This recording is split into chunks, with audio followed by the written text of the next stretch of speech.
اور اس سے منہ ہاتھ وغیرہ دھوتے تھے، نہاتے تھے۔ 2 دن ہم اسی جنگل میں رہے، اس کے بعد پھر دوبارہ انہوں نے سفر شروع کیا، اور اسی طرح چھپتے چھپاتے پھر وہ ایک ان کا شہر تھا اصفہان، شیراز، وہاں پر شہر کے اندر جب اسے میں لے کے گئے، وہاں پر ہم نہائے، فریش ہوئے، اور پھر انہوں نے ہمارے کپڑے وغیرہ چینج کروائے، شیوز کروائیں، اور اس کے بعد پھر ہمیں بڑی ڈیبو گاڑی جو تھی اس میں بٹھایا اور اس میں سفر شروع کر دیا۔ وہ گاڑی پوری رات چلی۔ صبح جو ہے ان کا ایک شہر تھا اصفہان، تقریباً 10 بجے ہم وہاں پر پہنچے۔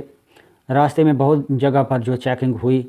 لیکن ڈرائیور جو تھے وہ ہمیں سائڈ پہ نکال دیتے تھے، نیچے جہاں پر سامان وغیرہ رکھا ہوتا ہے وہاں پر ڈال دیتے تھے۔ تو وہاں پر آگے ایک بندہ آیا ٹیکسی لے کر، وہ ہمیں ایک گھر میں لے کے گیا، وہاں پر اس نے ہمیں جو کھانا وغیرہ کھلایا، اور رات 8 بجے پھر دوبارہ ڈیوو میں ہمیں لاری اڈے پر لے کے گیا، اور وہاں پر ڈیوو کے اندر انہوں نے پھر ہمیں جو سوار کیا، تو جہاں نیچے ڈرائیور کے سونے کی جگہ ہوتی ہے، سامان وغیرہ بھی رکھتے ہیں سائڈ میں، جو سائڈ میں ڈکی ہوتی ہے بڑی ڈیوو کی، اس میں جب اس نے ہمیں جو سوار کیا تو ساتھ جو ہے نا ایک گدا رکھا ہوا تھا، تو ہم اس پر بیٹھ گئے۔ تھوڑی دیر بعد دروازہ کھلا اور ایک یونیفارم میں جو بندہ تھا اس نے ہمیں باہر نکال کے ٹھڈے اور گھونسوں سے مارنا شروع کر دیا۔ ہم سمجھے کہ یہ پولیس ہے، اور دوسرا جو کنڈکٹر تھا اس نے ہمیں اٹھایا اور وہ دوسرے دروازے سے پھر اندر لے گیا۔ تو وہ بعد میں پتہ چلا کہ وہ ڈرائیور تھا، اور یہ جو بستر تھا گدا بچھا ہوا یہ اس کا تھا، تو ہم اس پر بیٹھے ہیں تو اس لیے اس نے ہمیں مارا۔ پھر آدھا گھنٹہ سفر شروع کرنے کے بعد انہوں نے پھر دوبارہ ہمیں جو ہے اوپر سیٹوں میں لے آئے بس کے اندر،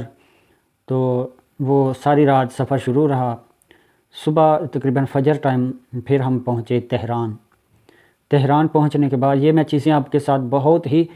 شارٹ جو ہے شیئر کر رہا ہوں، اگر میں بہت زیادہ تفصیل میں جاؤں تو پھر تو بہت زیادہ ٹائم جو ہے وہ درکار ہے، لیکن آپ کو میں بور نہیں کرنا چاہتا۔ پھر ہم جو ہے وہاں پر جب تہران پہنچے تو وہ ایک کارخانہ نما تھا، وہاں پر مشینیں، سلائی مشینیں وغیرہ پڑی ہوئی تھیں، تو وہاں پر 2-4 بندے ہمارے پاکستانی پہلے بھی موجود تھے، انہوں نے ہمیں جو ہے وہاں پر ایک چپاتی دی اور ایک انڈا ابلا ہوا، ایک جو پوٹیٹو تھا، تو وہ ہمیں انہوں نے ناشتہ کروایا۔ اس کے بعد پھر انہوں نے ہم سے پیسے جمع کیے، آگے جو سفر تھا اس کے لیے ہمارے جو گرم کیبس چاہیے تھی، جو اس طرح کی چیزیں جو تھی جرابیں وغیرہ، وہ انہوں نے ہمیں دیں۔ تو صبح جو انہوں نے جو ہمیں دوبارہ پھر سیف سے نکالا اور گاڑی میں سوار کیا۔ پھر اس طرح جب ہم جا رہے تھے تو سامنے اسٹیٹ جو ہے پولیس کی گاڑی آ رہی تھی، تو ڈرائیور نے وہیں سے ٹرن لیا، اور اس نے یہ نہیں دیکھا کہ مجھے کدھر جانا ہے کدھر نہیں جانا، جدھر کو اس کو راستہ مل رہا تھا وہ ادھر کو گاڑی کو بھگا رہا تھا۔ پھر اس طرح اس نے 1-2 کلومیٹر ایسے گاڑی کو چلانے کے بعد پھر دوبارہ پھر اسی راستے سے گیا، اور وہاں پر ایک فارم ہاؤس نما جو گھر تھا جنگل کے اندر، وہاں پر ہمیں وہ لے کر گئے، وہاں پر کھانا وغیرہ کھلایا، اور ترکی کا جو بارڈر تھا وہ ہم نے کراس کرانے کی وہاں پر ہی تیاری کی، اور اس کے بعد پھر رات کو دن کو وہاں پر سٹے کیا، رات کو انہوں نے دوبارہ پھر گاڑی آئی اور ڈکی میں اس دفعہ ہمیں انہوں نے ضرور ڈالا، اور ایک بارڈر کے آدھے گھنٹے کی دوری پر ایک کچا مکان تھا، وہاں پر ساری رات انہوں نے ہمیں سٹے کروایا، اور صبح جو آگے ایک نالا تھا، جو چھوٹے چھوٹے نالے جیسے ہمارے پاکستان میں ہوتے ہیں، تو وہاں پر جب ہم پہنچے صبح کا ٹائم تھا، تو بہت زیادہ لوگ جو تھے وہاں پر، سیرین تھے، ایرانی تھے، عربی، بہت زیادہ جو خواتین بھی اور بچے بھی تھے، تو انہوں نے جو ایک بوٹ تھی اس میں ہوا جو ہے وہ بھری، پلاسٹک کی بوٹ تھی، تو 10 تقریباً 5-10 بندے اس میں بٹھا کے وہ نالے جو کراس کروائے، اور اس کے بعد ایک آگے نالا جو آیا وہ ہمیں پانی کے اندر ہی خود ہی جا کر جو کراس کیا ہمیں نے، اور جب کراس کر لیا سامنے جو مسجد کھڑے تھے، اور انہوں نے ہمیں بولا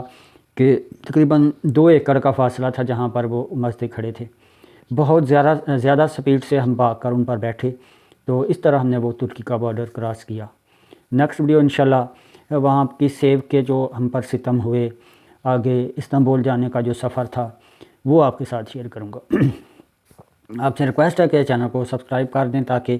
نیکسٹ ویڈیو آپ تک پہنچے اور آپ دیکھ سکیں. اپنا بہت سارا خیال رکھیں. اللہ حافظ.